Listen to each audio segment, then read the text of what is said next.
আপনাদের বলছে যে জোর করে তাদেরকে দিয়ে বিবৃতি দেওয়া হয়েছে, তাহলে তাদের উদ্দেশ্যে কি বলবেন যারা এটি বলছে? এটা আসলে এই যে যারা গুজবটি ছড়িয়েছেন তাদের উদ্দেশ্যে আমি বিনীত অনুরোধ করব যে গুজব ছড়াবেন না।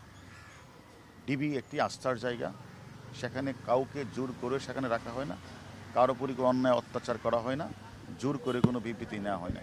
আমি মনে করি তারা রিয়েলাইজ করেছে যে তারা আমাদের কাছে লিখিতভাবে বলেছে যে সরকার তাদের যে দাবি পুরাটাই সরকার মেনে নিয়েছে এবং সেই কারণেই তারা তাদের যে আন্দোলন তারা প্রত্যাহার করে নিয়েছে। 2700 বেশি আসামি বিএনপিতে, এগুলো নিয়ে মানুষের খুব বেশি কনসার্ন না, কিন্তু এই 6 জনকে নিয়ে অনেক বেশি কনসার্ন। সো কতদিন আর হেফাজতে রাখবেন সেই বিষয়টা? ওইটা আমরা তাদের সাথে কথা বলছি, তার পরিবারের সাথেও কথা বলছি।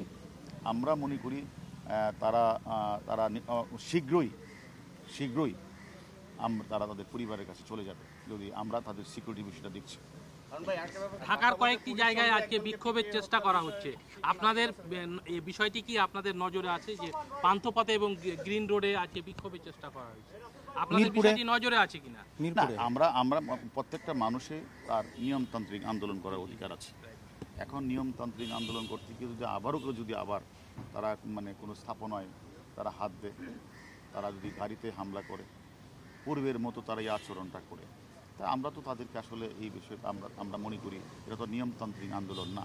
তাহলে তারা ধ্বংসাত্মকমূলক, যারা ধ্বংসাত্মকমূলক কাজটা করবে তাদের তো বাংলাদেশ পুলিশ তো তাদেরকে ছাড় দিবে না, আইনের আওতায় নিয়ে আসবে।